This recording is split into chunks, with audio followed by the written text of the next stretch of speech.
Dejé un día mi pastor, dejé un día, tenía dinero y muchos sueños que comprar, muchos sueños. Por la noche mi corazón pedía amor, amor, y he descubierto que el amor no se vende.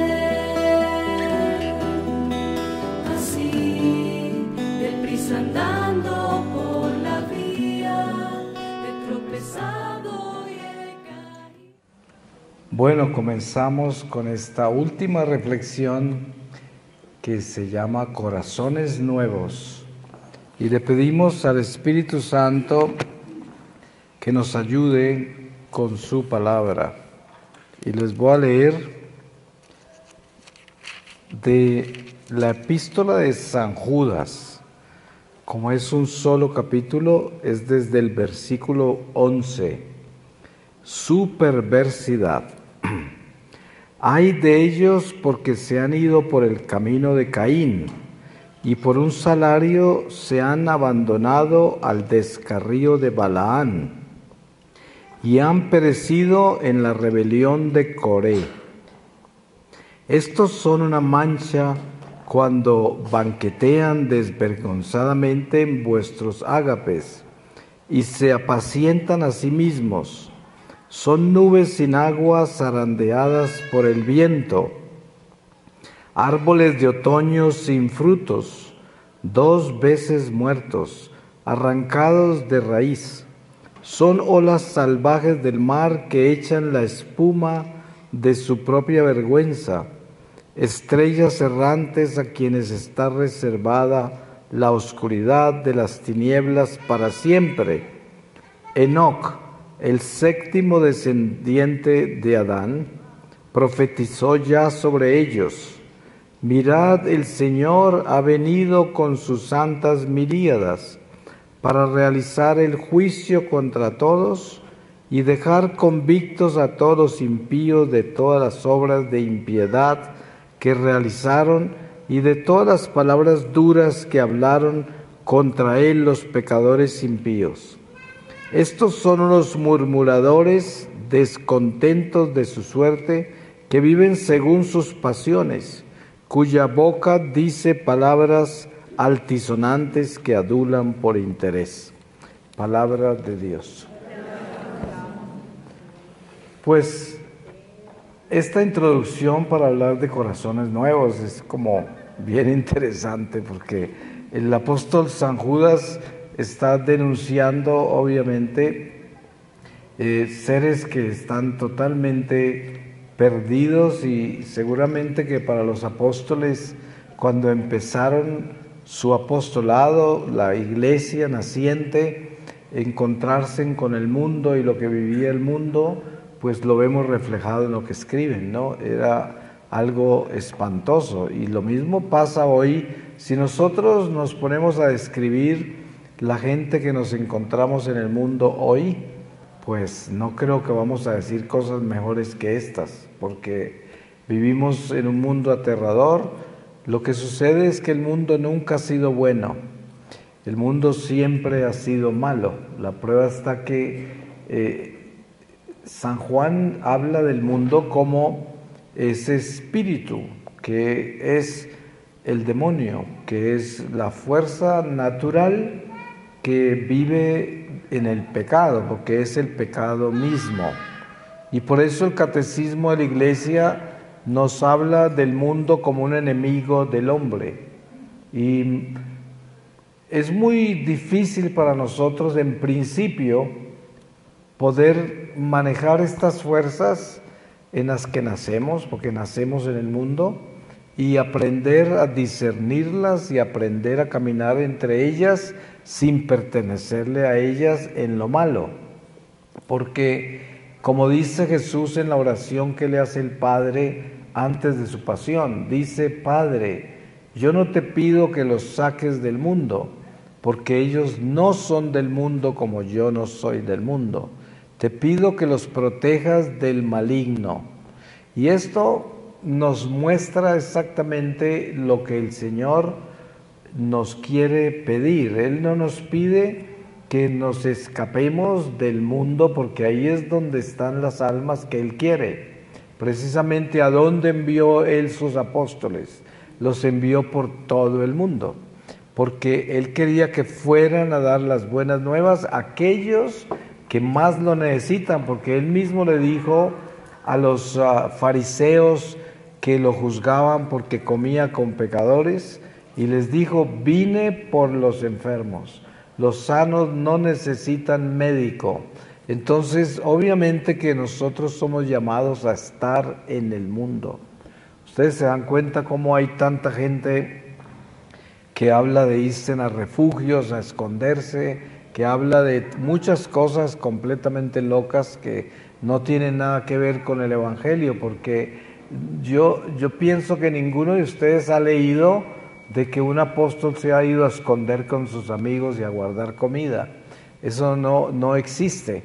Y por eso el llamado nuestro es a ser apóstoles allí donde el Señor nos llamó. Mucha gente entra como en una conversión, en una renovación espiritual, y lo primero que piensa es que tiene que dejar su trabajo, dejar todo lo que está haciendo e irse yo no sé para dónde, ¿no? Porque es como, no quiero estar acá, aquí todo está en pecado, aquí todo está mal. Pues ahí es donde debe estar, precisamente.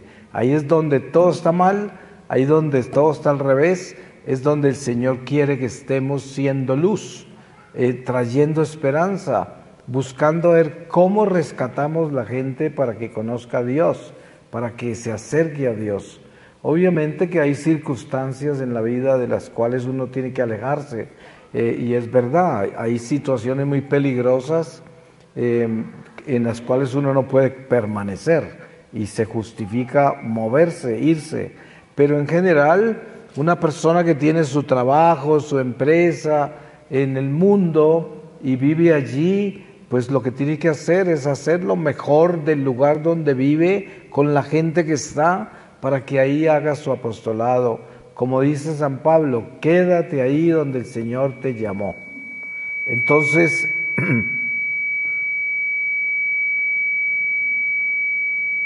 cuando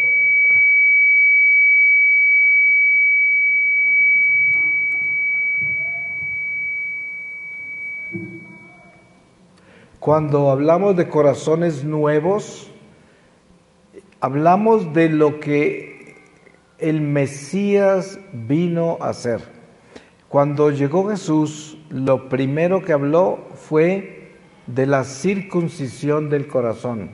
Eso es lo que se llama un corazón nuevo, que ya no es la circuncisión en la carne, como fue el pacto de Abraham, el pacto de Dios con Abraham, de donde se desprende toda esta vida hebrea para la encarnación del Mesías, que fueron sacrificios y compromisos que se hicieron con Dios, porque Dios se dedicó a separar un pueblo escogido especial del cual nacería el Mesías, y los puso en una disciplina tal que ustedes pueden ver lo que sucede en el Éxodo y cómo morían miles en un solo día por no obedecer.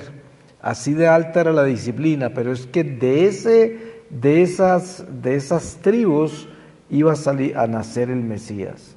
Ahora, cuando Jesús aparece entre nosotros, Él habla de la circuncisión del corazón, los corazones nuevos. Vemos reflejado esto en la enseñanza que le hace a la samaritana, que se queja de que los judíos dicen que solo en Jerusalén se puede adorar a Dios, en el templo en Jerusalén. Pero Jesús le pone ese ejemplo de mesiánico, donde le explica que llegará el momento ya, y que ya ha llegado, en que no lo adorarán ni en el templo de Jerusalén ni en esas montañas en el pozo de Jacob, sino que lo adorarán en espíritu y verdad. Eso es exactamente lo mismo, es la circuncisión del corazón. ¿Qué quiere decir? Ya no es sobre las cosas externas. Por eso en la ley de Moisés todo era muy externo. Esos fariseos se preocupaban de lavarse las manos, lavar los platos, lavar los utensilios en los que comían. Todo era externo. La forma en que se vestían era más importante que el corazón. Pero cuando llega Jesús, que le da cumplimiento a la ley y a los profetas, la lleva hacia el Espíritu. Y entonces el corazón nuevo es un corazón que está convertido a Dios, que vive en espíritu y en verdad, que es lo que tampoco entendió Nicodemos cuando Jesús le habló de nacer de nuevo del Espíritu. Y por eso, a pesar de nosotros tener esta gracia tan grande de estar bautizados, de haber recibido el Espíritu Santo, el mismo que descendió en Pentecostés sobre los apóstoles, sin embargo, cada uno de nosotros tiene que despertar a la gracia, porque como dice el santo, Dios que te creó sin ti, no te puede salvar sin ti. Cada uno de nosotros tiene que despertarse a la gracia dada. ¿Verdad que somos sacerdotes, profetas, reyes por el bautismo? Pero entonces, ¿cómo ejercemos eso? ¿En qué forma actuamos sobre eso? Sobre esa autoridad espiritual que se nos dio, sobre esas gracias, esas bendiciones, esos dones. ¿En qué forma? Pues la forma de actuar sobre eso es convirtiendo el corazón, precisamente. ¿Y cómo se hace eso? Ustedes se dan cuenta que con Santa Margarita María Alacoque, los que conocen esa historia del Sagrado Corazón de Jesús, el Señor se empeña en que nosotros pongamos la mirada en su corazón.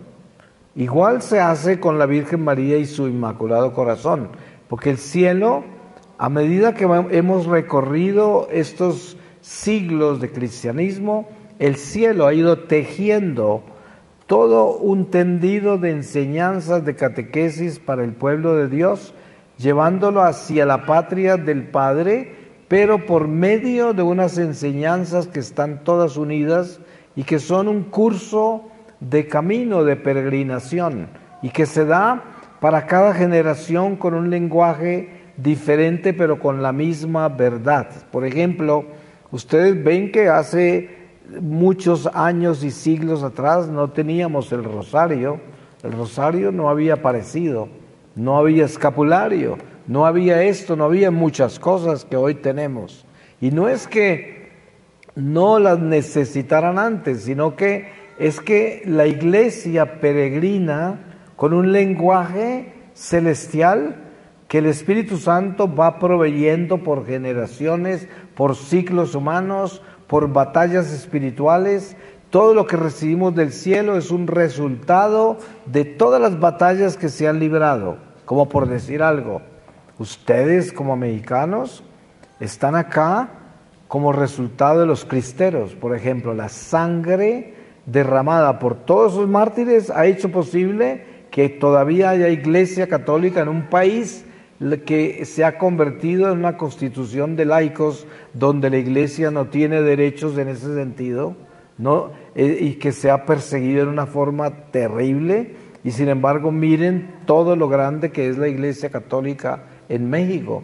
Y eso no se dio simplemente porque la gente es católica, no, es porque hay sangre debajo de esta tierra sobre la cual están edificados ustedes.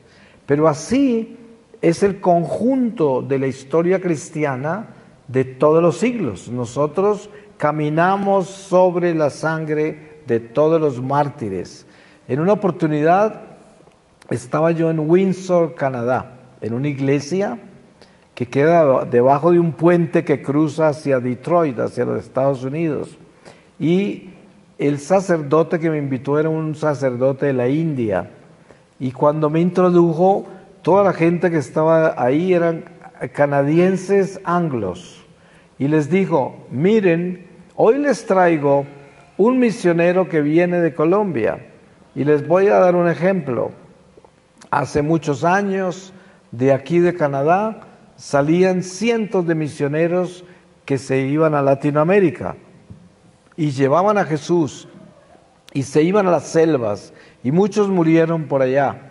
Muchos fueron devorados por las fieras, asesinados por los indígenas, y quién sabe cuánto pasó, murieron por las plagas y por las enfermedades de las selvas. Y hoy no solamente no hay misioneros en Canadá, pero los católicos que hay no son católicos que puedan testificar de su fe como lo hacían hace 100 años, hace 80 años. Esa presentación no le gustó a la gente que estaba ahí. Obviamente no tuve un recibimiento muy bueno, pero el padre sí estaba hablando la verdad. Eso era, y dijo, para cerrar, dijo, esa agua que ustedes llevaron hacia allá, ahora se las está devolviendo el Señor para que ustedes se alimenten en la forma que alimentaban a los que no conocían a Dios abajo. Ahora ustedes que se olvidaron de Dios y que ya no lo conocen, están recibiendo la misma agua que ustedes repartieron. Entonces, en realidad es lo que sucede con España, con Francia, con Irlanda, la República de Irlanda, que fueron países misioneros increíbles y que el diablo llegó a vengarse de ellos, porque el diablo todo lo tiene anotado. Él dice, yo espero 500 años, no importa, porque el diablo no vive en el tiempo. Y el diablo llegó y le cobró a los españoles lo que hicieron 500 años atrás. Y llegó y los secó, les secó la fe, les secó esto. Pero claro, yo recorro España con frecuencia y me encuentro con mucha gente santa, con católicos increíbles, con un remanente fuerte. Ahí está. El diablo no puede acabar la iglesia. Lo que pasa es que acabó con la religiosidad popular, aunque todavía existen las cofradías de la Virgen más grandes del mundo están en España. Yo creo que nadie en el mundo tiene más advocaciones de la Virgen que los españoles. Y todo esto es muy lindo, pero al mismo tiempo nos damos cuenta que, por ejemplo, esas cofradías tienen cientos de personas y no van a misa, pero sí van a la fiesta de la Virgen. Pero nosotros sabemos que la Virgen los ama y seguramente ellos recibirán una bendición, ya sea en el momento de la muerte. Pero ahora somos nosotros que vamos de por acá para llevarles a esos españoles, a los franceses, a los irlandeses, países que yo me recorro también, llevarles esa agua que ellos nos trajeron a nosotros. Y eso es la iglesia. La iglesia se mueve así porque es la sangre del Señor, el cuerpo místico del Señor. Ustedes saben que aquí la conversión de los indígenas con la Virgen de Guadalupe se dice que equivalía al mismo número que se fue de la iglesia por Martín Lutero. Y entonces acá se reconstruyó la iglesia con la conversión masiva de los indígenas. Y era un equilibrio que estaba haciendo el Espíritu Santo. De lo que se acabó allá, aquí nació. Y así es como se mueve la iglesia, nunca prevalecerá contra las puertas del infierno nunca prevalecerán contra la iglesia. Es muy común encontrar gente hoy toda preocupada por lo que está pasando en la iglesia. Y hablan que los masones se tomaron el Vaticano, y aquello, y miren todas las cosas que están pasando en la iglesia en este y este sentido. Pero uno diría, ¿será que esta gente no conoce el Evangelio? ¿Será que no conocen a Jesús? Si las promesas del Señor es que nadie puede acabar con la iglesia. Y la prueba está que por más de 2000 años los mismos cristianos hemos atentado contra la iglesia para destruirla desde adentro. Y no hemos podido. Ahora mucho menos el diablo, mucho menos la gente afuera. Y así sucede. Miren que en las comunidades religiosas, en las parroquias, en todas las comunidades de la iglesia, siempre hay una lucha interna, que es el demonio de la división, el demonio de las murmuraciones y los engaños y las venganzas, y se quieren destruir siempre, no es a medias. A mí me ha pasado en mi propia comunidad que alguien decide irse, pero ninguno decide irse y simplemente alejarse y no se vuelve a saber. No, deciden irse y crear una situación para destruir la comunidad en la forma que puedan, con unas pasiones y unas cosas increíbles. pero eso pasa en las parroquias. Cuando alguien se aleja, quiere acabar con el párroco, se van hasta donde el obispo a acusarlo, pasan esto y todo. Esa es la naturaleza de la batalla espiritual que vivimos en la iglesia, porque es la naturaleza de Cristo, es la cruz de nuestro caminar. Pero lo importante es uno nunca preocuparse de que, ay, la iglesia está en una situación terrible. Pues, ¿acaso alguna vez no ha estado? Mire ustedes el principio de la iglesia, más terrible que eso, todos crucificados, decapitados, quemados vivos, apuñalados, tirados a las fieras. Y entonces, ¿qué creen? La iglesia siempre ha estado en batalla, siempre, y siempre lo estará hasta el final de los tiempos, hasta que Jesús regrese. Por eso todas estas tonterías, que son más que todo explotaciones de predicadores que se hacen populares con el terrorismo religioso, con las ideas raras, con las catequesis muy intelectuales e inteligentes, son absurdas. Porque yo digo, lo más importante que nosotros necesitamos hacer es asegurarnos que nos construyamos exhortándonos los unos a los otros para mejorarnos como personas. Eso es, no para preocuparnos quién está tratando de destruir la iglesia, quién está haciendo, quién se metió, quiénes se infiltraron, qué va a pasar en el mundo y quién lo va a gobernar, cuáles son los poderes que nos van a esclavizar y a marcar. Esto es cosa de tontos, y perdonen la palabra, pero ¿a quién le importa eso?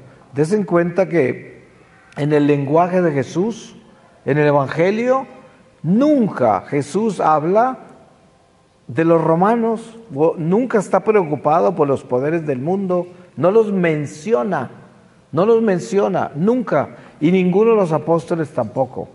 Usted lee los Hechos de los Apóstoles, San Lucas habla de las batallas que tenían ellos con los mismos judíos, que eran sus peores enemigos. Los paganos se asociaban con los judíos a veces, pero los peores enemigos de San Pablo y todos los apóstoles eran los mismos judíos. Así de que nunca hubo una preocupación de qué están haciendo los romanos, el orden mundial de los romanos y qué están planeando para esclavizar a los cristianos. No, se cuidaban porque a veces les daba por matar cristianos, entonces ya sabían que tenían que huir, que tenían que cambiar de país, cambiar de lugar, pero nunca fue la preocupación del destino de este mundo. Por eso, cuando ustedes escuchen gente que esté sembrando el terror de lo que el mundo es, lo que el mundo se va a convertir, las guerras. Ahora hay guerras, entonces la gente habla del fin y la guerra, la tercera guerra mundial, la última.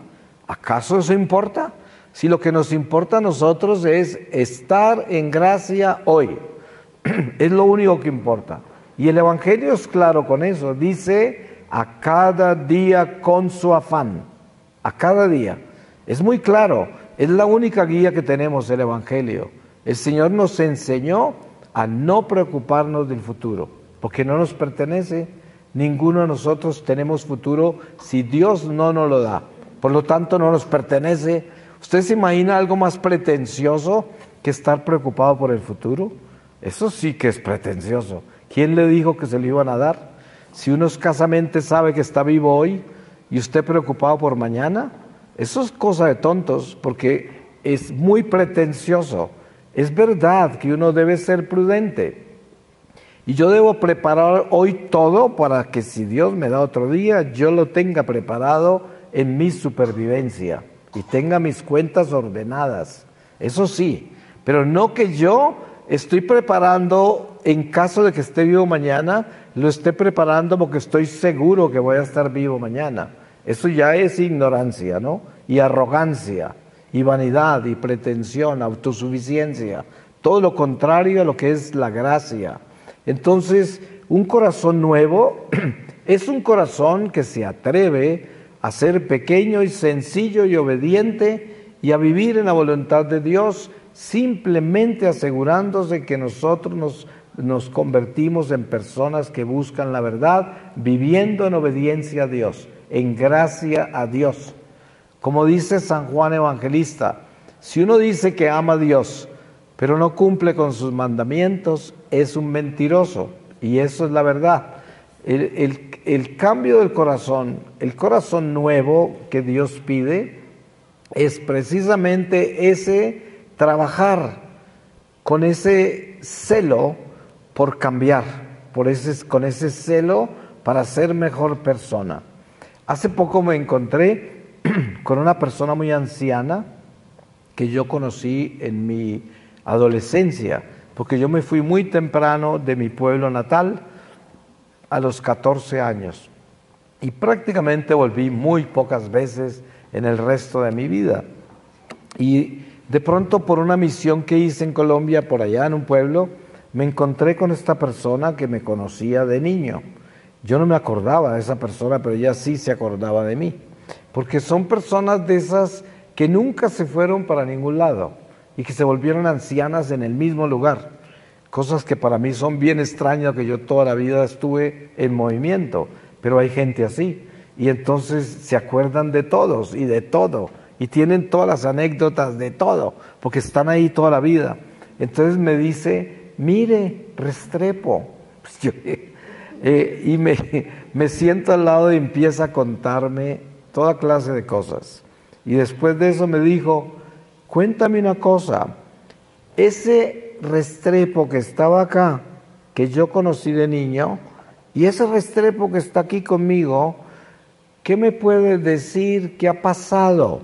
Y yo le dije, no ha pasado mucho, porque la batalla más grande que yo tengo es asegurarme que soy un mejor Restrepo hoy que el que usted conoció, y no estoy seguro si lo soy todavía. Entonces me mira con unos ojos así como fulminantes y me dice, no es posible que usted me diga que perdió todo este tiempo y que usted no ha hecho nada para ser mejor. Y yo le dije, pues, tenga la seguridad que es posible que eso sea verdad. Yo no sé cuánto he cambiado, pero solo le pido a Dios que me dé la oportunidad para hacerlo antes de partir. Y esta persona tenía, por lo menos, yo tengo 73 años, pero ella tenía por lo menos 97, 98 años, por lo menos 20 y pico de años mucho más que yo. Y ya una persona con esa sabiduría grande de una persona así, pero me tocó la fibra del corazón, porque yo no le podía decir que era mucho mejor que ese joven que ella conoció, porque eso es mucho decir, ¿no? Pero lo que sí es que nosotros debemos estar muy empeñados en mantenernos con el ojo encima, vigilantes de lo que está pasando con este corazón, de asegurarnos que el Señor nos sorprenda con un corazón nuevo, un corazón diferente, y no el corazón que se despertó en este mundo, que se enamoró de este mundo y que pecó en este mundo, que se enredó en este mundo, sino un corazón que se está desenredando del mundo, se está liberando del mundo, que ya odia, detesta al mundo, que no quiere al mundo y que comprende qué es lo que el Señor nos enseña sobre el mundo y qué es el espíritu del mundo.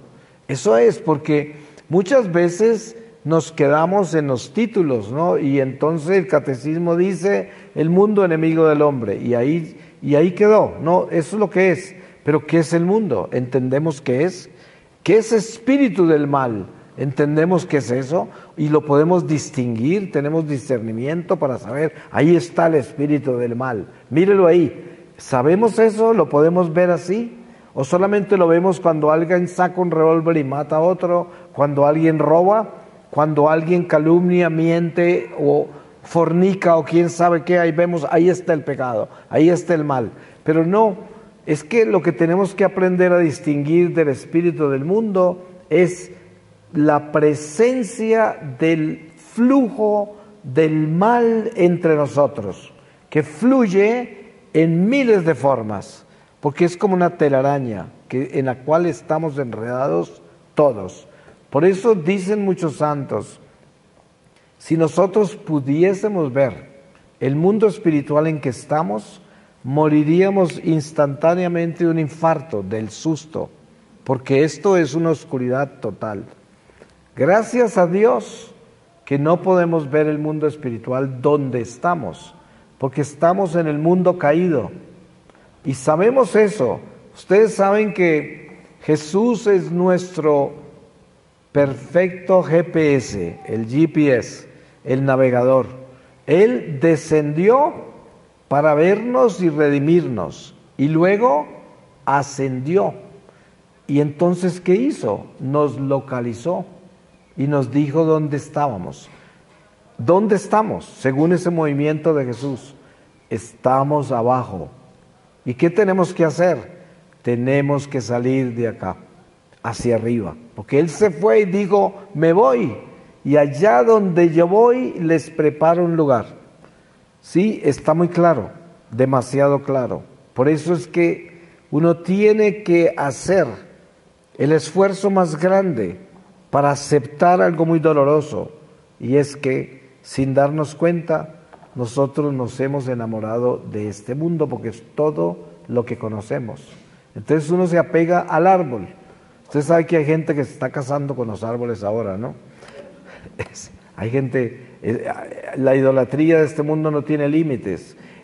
Uno se apega a esta creación, a las criaturas, a todo lo que el mundo ofrece, y es que es apenas normal, porque la creación es preciosa, extraordinaria, este mundo es fascinante, es seductor, y uno tiene que aprender a superarlo, pero superarlo en una buena forma, que es siendo un buen administrador. Eso es superarlo, porque no se trata de condenar al mundo, sino que se trata de asumir y superar al mundo. Eso es lo que hay que hacer, porque ¿cómo es que uno supera las cosas? ¿Cómo se eleva por encima de las cosas que lo esclavizan y que le quitan su humanidad, que lo disminuyen como personas humanas, que nos disminuyen? Superándola, elevándonos hacia Dios, hacia el Espíritu. En esa forma vamos superando las cosas naturales y nos vamos elevando hacia las cosas sobrenaturales. La palabra es perfecta en eso, porque siempre dice, busca primero las cosas de arriba y todo lo demás llegará por añadidura. Pero uno, ¿hasta dónde está escuchando esa invitación y esa revelación y esa palabra que es perfecta, que es exacta? Hay que mirar primero lo de arriba y todo lo demás llegará por añadidura. Pero eso quiere decir que somos llamados a elevarnos, a subirnos, a elevarnos porque vamos hacia arriba. Miren ustedes que la imagen del purgatorio es una imagen ascendente. Las almas del purgatorio están en ascenso porque ellas van progresando hacia la luz, ascienden. Cuando usted quiere ver la imagen del infierno, ¿cómo es? Descendiente, desciende hacia Satanás, hacia no tiene fondo el infierno, pero entre más bajo, más grande el infierno, más grande la presencia del demonio. Entonces, y en cambio al lado opuesto, entre más asciende, más grande la presencia de Dios y de la luz. Es el lado opuesto. Pero desde ahora el Señor nos invita a que nosotros nos elevemos por encima de las ataduras, enamoramiento, apego a este mundo material. Y no es fácil, porque esto es demasiado conocido por nosotros. Nuestros instintos, sentidos, razón, todo pertenece a esto, a este mundo temporal, porque aquí nacimos y estamos hechos de esta tierra y todo lo nuestro es una antena receptora de todo lo que aquí vive. Entonces se pueden imaginar que viene Dios en persona y nos dice, y ahora tienen que superar esto, porque esto no es la casa. Y dice, mi reino no es de este mundo y yo los quiero allá, no acá, porque si se quedan acá, acá es el destierro. Y acá es donde el diablo quiere que se queden. Yo no, yo me los quiero llevar de acá.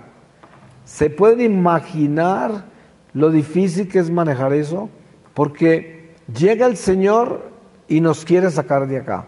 Y llega el diablo y nos vende esto para que nos quedemos acá. Entonces es una lucha entre estas dos fuerzas. Por eso nosotros podríamos decir que el mundo, con relación al pasado, a los hebreos, que es una imagen sobre la cual miramos como en un espejo la vida nuestra de hoy, es el Egipto para nosotros, es este mundo, este es Egipto.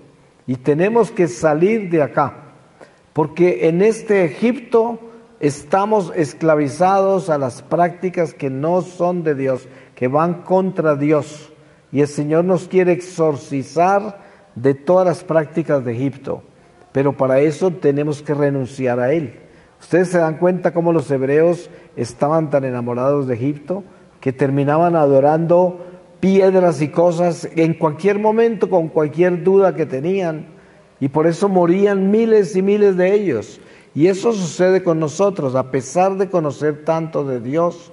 Sin embargo, a veces nos vemos enamorados de las cosas más absurdas de este mundo, porque tenemos esa debilidad que es idólatra, esa tendencia a adorar cosas, a regocijarnos en lo temporal. Y no es que con esto queramos demonizar nuestra vida en el mundo material, porque hay que tener cuidado de no caer en escrúpulos, sino que debemos entender que tenemos que aprender a ser buenos administradores de las cosas temporales, sin prendernos a ellas, pero administrándolas bien, para el servicio de la humanidad y para glorificar a Dios con todo lo que hacemos en esta vida. Como le digo yo a la gente, al Señor no le importa que usted sea carpintero, torero, poeta o lo que usted escoja. Él lo acompaña a usted en todo lo que quiera hacer. Lo que Él quiere es que usted se santifique ahí, en esa carpintería o en lo que usted haga, que se santifique.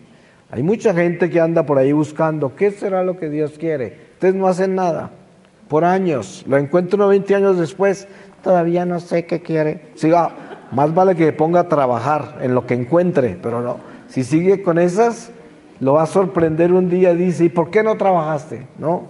El caso es que nosotros sabemos que Dios quiere que nos santifiquemos en lo que hagamos. No importa lo que usted haga, santifíquese ahí con lo que haga. Y ahí tiene a Dios feliz, porque es lo único que quiere, que usted se santifique. Así de que un corazón nuevo es un corazón circuncidado, que quiere decir un corazón que se rasgó por Dios. Ustedes han escuchado la transverberación, que es lo que vivió Santa Teresa de Ávila, que un ángel le atravesó el corazón con una flecha, y varios santos han tenido eso, que es la herida del amor de Dios, la transverberación.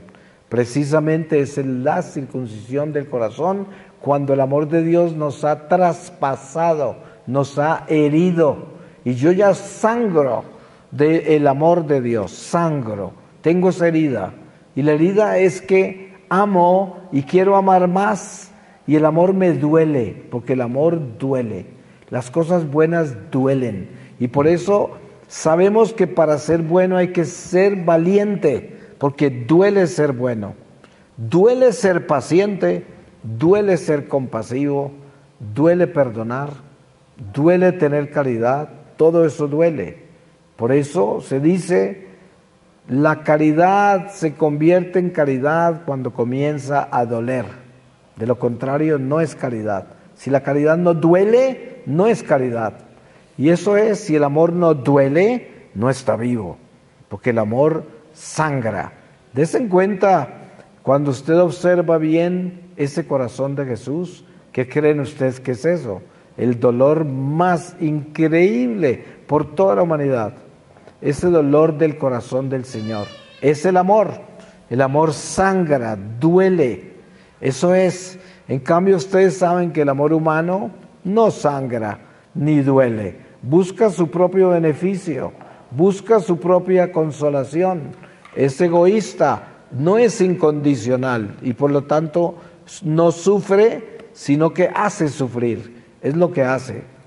Voy a pedirle al Señor su palabra y terminamos con esta lectura. Les leo a ustedes de El libro del Apocalipsis, del capítulo 2, versículo 1, Éfeso. Al ángel de la iglesia de Éfeso escribe: esto dice el que tiene las 7 estrellas en su mano derecha, el que camina entre los 7 candeleros de oro. Conozco tu conducta, tus fatigas y tu paciencia, y que no puedes soportar a los malvados, y que pusiste a prueba a los que se llaman apóstoles sin serlo, y descubriste su engaño. Tienes paciencia y has sufrido por mi nombre sin desfallecer. Pero tengo contra ti que has perdido tu amor de antes. Date cuenta pues de dónde has caído. Arrepiéntete y vuelve a tu conducta primera.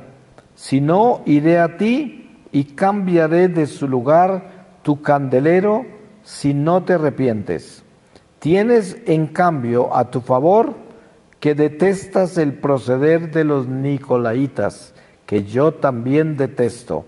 El que tenga oídos, oiga lo que el Espíritu dice a las iglesias. Al vencedor le daré a comer del árbol de la vida que está en el paraíso de Dios. Palabra de Dios. Pues le damos gracias a Dios y lo bendecimos, y sobre todo que para concluir el Señor nos está diciendo lo que tiene contra nosotros, que es que nos falta amor. Y sabemos todos que eso es lo que nos falta, porque si tuviésemos tanto amor, pues estaríamos muy santificados todos. Pero podemos reconocer que si algo nos falta a todos nosotros es amor, el amor de Dios, porque eso es nuestro mayor anhelo, nuestra mayor ambición, nuestro mayor capital, la salvación de nuestra alma, el servicio al prójimo, la misión que el Señor nos encomendó, que es compartir ese amor con todos, llevar ese amor a todos, convertirnos en esos faros de luz para que todos se alimenten, para que todos conozcan a Dios. Así que pidámosle a Dios más amor, pidámosle a Dios que nos llene y nos inunde de su amor, y que sea una plegaria permanente, diaria hasta la muerte. Amén. Y 400